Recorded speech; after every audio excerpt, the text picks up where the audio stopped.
You read all the fan magazines and 16 and Fave and Hype and Spec and Mickey and Mouse and whatever they are, In 1984, Michael Jackson was on top of the world. Thriller had shattered records and he was the biggest star on the planet. But just as he was reaching his peak, disaster struck. During the filming of a Pepsi commercial, Michael's hair caught fire in a horrific accident.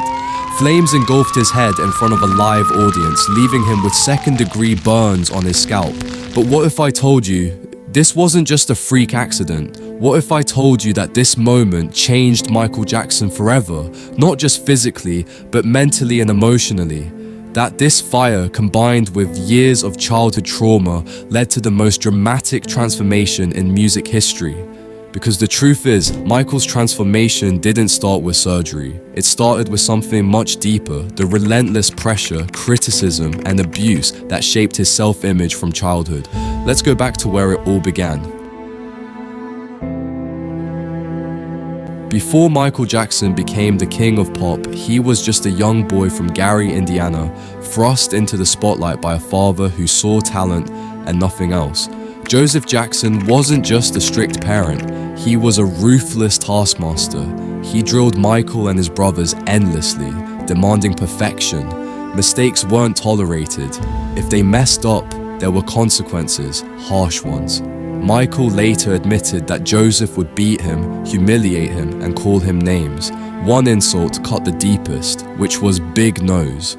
From an early age, Michael was painfully aware of his appearance. While fans saw a bright-eyed child prodigy, Michael saw something different in the mirror.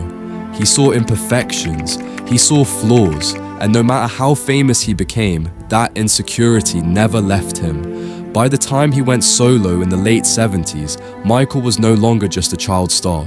He was a young man stepping into his own. His voice was changing, his music was evolving, and the world was beginning to see him not just as the lead singer of the Jackson 5, but as a force of his own. But behind the scenes, those old wounds from his father's words still lingered. Then came the moment that changed everything. In 1979, while rehearsing a complex dance routine, Michael fell and broke his nose. The injury was serious enough to require surgery, but the results weren't what he expected. The procedure left him struggling to breathe, which led him to undergo further corrective surgery. This was the real beginning of his physical transformation, years before the world started speculating about skin bleaching or radical plastic surgery. But Michael's nose job wasn't about race or self-hatred, as the media would later claim. It was about something deeper. It was about control. His entire life had been dictated by others, his father, his record label, his managers. His appearance was the one thing he could change. At this point, Michael's transformation was subtle. The world hadn't yet noticed anything drastic, but the trauma from his childhood, the pressure of fame, and now the surgery that altered his face, it was all leading to something bigger. And then, in 1984, came the fire. The accident that would push Michael further into an evolution he never planned for. By 1984, Michael Jackson was untouchable. Thriller had become the best-selling album of all time. His moonwalk had stunned the world, and every artist in the industry was chasing his level of success. But with that success came pressure. Pressure to be perfect, pressure to push boundaries, pressure to be bigger than anyone who had ever come before him. And then, in a split second, everything changed. During the filming of a Pepsi commercial at the Shrine Auditorium in Los Angeles, Michael stood on stage as fireworks erupted around him. It was supposed to be a spectacular moment, one that matched his larger-than-life persona. But something went horribly wrong. The pyrotechnics exploded too early, and Michael was caught in the flames. His heavily styled hair ignited instantly. At first, he didn't even realize what was happening. He kept performing, unaware that his scalp was burning. It wasn't until crew members and his brothers rushed to put out the fire that he collapsed in pain.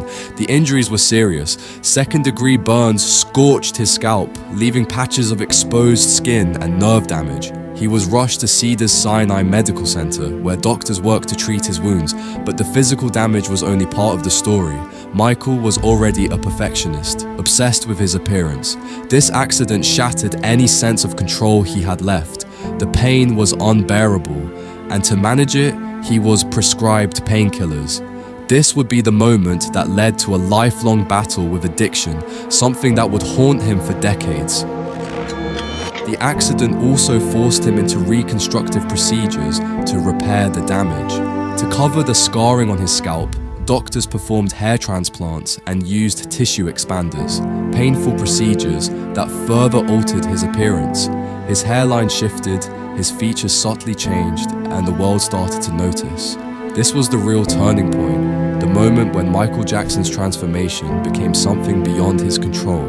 But while the fire was the catalyst, there was something else happening beneath the surface, something that would change his skin, his health, and the way the world saw him forever.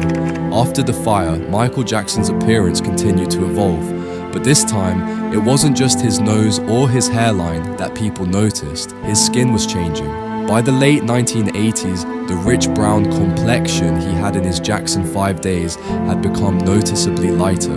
The media exploded with speculation. Rumors spread that he was bleaching his skin, trying to erase his blackness. The tabloids ran wild with accusations that he wanted to look white.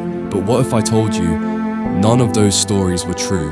Behind the headlines was a real medical condition, one that Michael had been privately battling for years. It was called vitiligo, a disorder that causes the skin to lose its pigment and blotches. And for Michael, it wasn't just a few patches, it was spreading rapidly. His makeup artist, Karen Faye, later revealed that by the time people started noticing his lighter skin, he had already been using heavy makeup to cover the uneven patches. Michael confirmed it himself in a 1993 interview with Oprah Winfrey. There was a story, and I know one of your attorneys held a news conference. There was a story about you wanting to have a little white boy play you in a Pepsi commercial. That is so stupid. That's the most ridiculous, horrifying story I've ever heard. It's crazy. I mean, why? Number one, it's my face as a child in the commercial. Me when I was little. Why would I want a white child to play me? I'm a black American. I'm proud to be a black American. I am proud of my race. I am proud of who I am. I have a lot of pride in who I am and dignity. That's like you wanting an Oriental person to play you as a child. Does that make sense? No. So please, people, stop believing these Michael, horrifying then stories. let's go to... Despite his public statement, many people refused to believe him. The world had already made up its mind. Michael Jackson was changing his skin on purpose. What they didn't understand was how much the condition had affected his life. Vitiligo wasn't just about appearance, it made him incredibly sensitive to sunlight. His skin had become vulnerable, forcing him to avoid the sun and wear protective clothing. On top of that, the emotional toll was devastating. Michael had already spent his entire life under a microscope, judged for his looks, his talent, his choices. Now, his own body was betraying him. To even out his skin tone, Michael used a prescription depigmentation treatment called Benequin, a common solution for vitiligo patients whose condition has advanced significantly. It wasn't about bleaching himself to look white. It was about survival.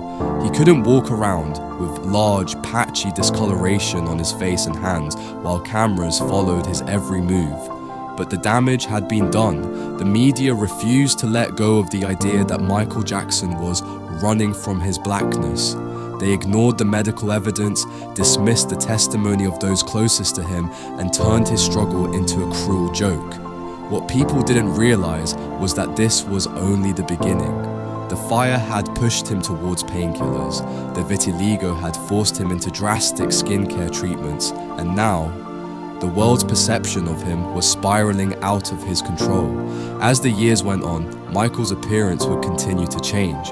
But at this point, it wasn't just about surgeries, skin conditions, or treatments. It was about a man trying to find himself in a world that refused to let him be.